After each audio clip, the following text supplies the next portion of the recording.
Buenos días, profesor. Buenos días, compañeros. En esta oportunidad me ha tocado exponer acerca del quinto mandamiento, que es no matarás. Vamos a iniciar haciendo la oración. Un momento. Ya. Dice, hoy será un día muy bueno para mí, pues estoy bendecido y protegido por Dios. Nada me detendrá ni tampoco nadie me va a desmotivar, ya que el Señor me ha regalado la esperanza de estar junto a Él. En este nuevo día solo habrá paz y tranquilidad, porque Él eliminará cualquier peligro o inseguridad. La maldad no se atreverá a rondar mi alrededor y jamás me volverá a causar daño. Mi anhelo es que durante esta jornada el Padre Creador me favorezca con su bondad y misericordia. Me defenderá de cualquier mal que se interponga en mi camino. Amén. Habiendo hecho la oración, voy a pasar a hablar acerca del quinto mandamiento. Voy a iniciar diciendo que la vida humana ha de ser respetada porque es sagrada. Dice Éxodo capítulo 23, versículo 7, no quites la vida del inocente y justo. Los moribundos tienen derecho a vivir con dignidad los últimos momentos de su vida terrena, sobre todo con la ayuda de la oración y de los sacramentos que preparan al encuentro con el Dios vivo. Los cuerpos de los difuntos deben ser tratados con respeto y caridad. La cremación de los mismos está permitida si se hace sin poner en cuestión la fe en la resurrección de los cuerpos. Lo que el quinto mandamiento nos prohíbe: el homicidio directo y voluntario y la cooperación al mismo. El aborto directo. El aborto es el uso de medicamentos, el aborto en el uso de medicamentos para terminar un embarazo no deseado. El fármaco ayuda a eliminar el feto y la placenta de la matriz, de la madre. Lo que el mandamiento prohíbe al ser humano desde el instante de su concepción ha de ser respetada y protegida de modo absoluto en su integridad. En países como Argentina, Canadá, Colombia, México, Cuba, Uruguay, los países de la antigua órbita soviética, Asia Oriental y casi toda la totalidad de Europa, a excepto de Malta, Polonia, Reino Unido y los microestados, el aborto es legal a solicitud de la mujer o persona con capacidad de gestar durante un determinado periodo de gestión. Por otro lado, en la mayoría de los países de América Latina, como África, Medio Oriente o Sudeste Asiático, el aborto es ilegal y está penalizado. En nuestro país, Perú, el aborto es ilegal. La sociedad debe de proteger a todo embrión por el derecho a la vida de todo individuo humano desde su concepción. Cuando el Estado no pone su fuerza al servicio de los derechos de todos y en particular de los más débiles, entre los que se encuentran los concebidos y aún no nacidos, quedan amenazados los fundamentos mismos de un Estado de derecho. Eso es con respecto al aborto.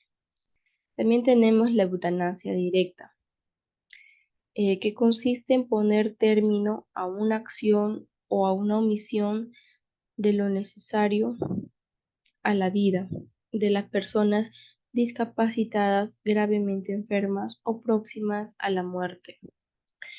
En el mundo hay 7 países en los que se practica este método. Uno de ellos es España, los Países Bajos, Bélgica, Luxemburgo y Canadá. El suicidio es una ofensa grave al justo amor de Dios, de sí mismo y del prójimo. Por lo que se refiere a la responsabilidad, esta puede quedar agravada en razón del escándalo o atenuada por particulares trastornos psíquicos o graves temores.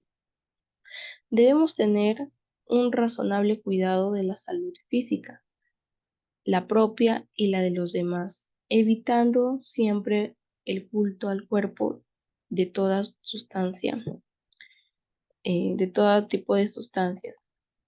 El uso de estupefacientes que causan gravísimos daños a la salud, el abuso de los alimentos, el alcohol, el tabaco y también los medicamentos. En conclusión, los experimentos científicos, médicos o psicológicos sobre las personas o sobre grupos humanos son normalmente legítimas y están al servicio del bien integral de la persona y de la sociedad, sin riesgo desproporcionado para la vida y la integridad física y psíquica de los sujetos, oportunamente informados y contando con su consentimiento.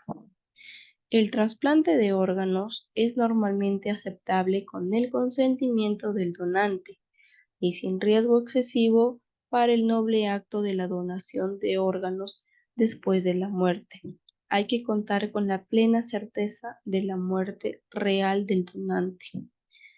Prácticas contrarias al respeto a la integridad corporal de la persona humana son las siguientes: secuestro de personas, la toma de rehenes, terrorismo, tortura, violencia y la esterilización directa. Las amputaciones y mutilaciones de una persona están normalmente permitidas solo por los indispensables fines terapéuticos de la misma. Hay personas que debido a que padecen alguna enfermedad como la diabetes, donde a veces se les requiere amputar ya sea un pie, una mano, ¿no?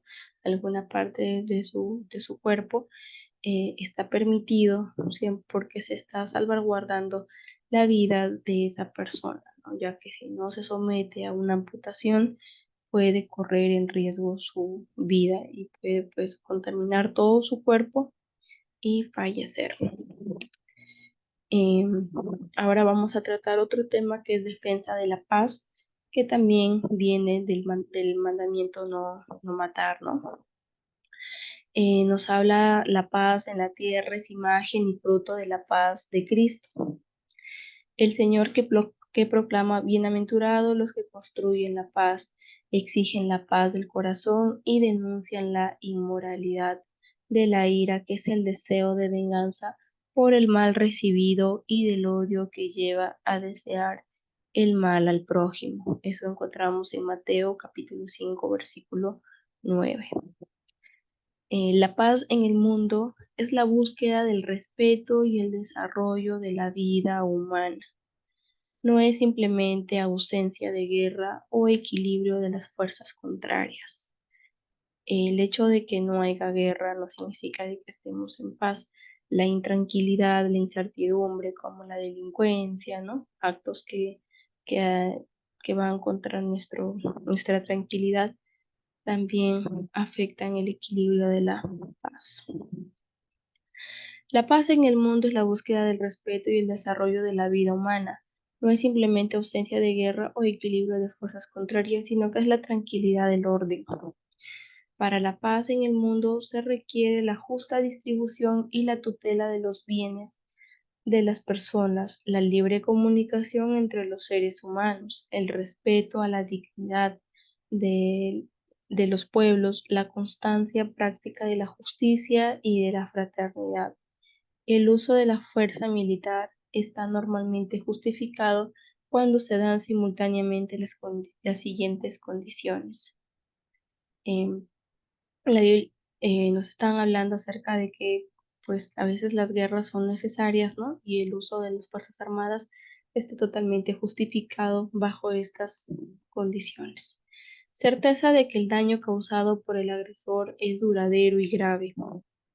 La ineficiencia de toda alternativa pacífica, fundadas posiblemente del éxito en la acción defensiva y ausencia de males aún peores, dado el poder de los medios modernos de destrucción. La ley moral en la guerra, en caso de guerra, permanece siempre válida aún en caso de guerra. Exige que sean tratados con humanidad los no combatientes, los soldados heridos y los prisioneros. Las acciones debidamente contrarias al derecho de gentes, como también las disposiciones que las ordenan, son crímenes que la desobediencia ciega no basta para excusar. Se deben condenar las destrucciones masivas, así como el exterminio de un pueblo o de una minoría étnica, que son pecados gravísimos, y hay obligaciones morales de oponerse a la voluntad de quienes los ordenan.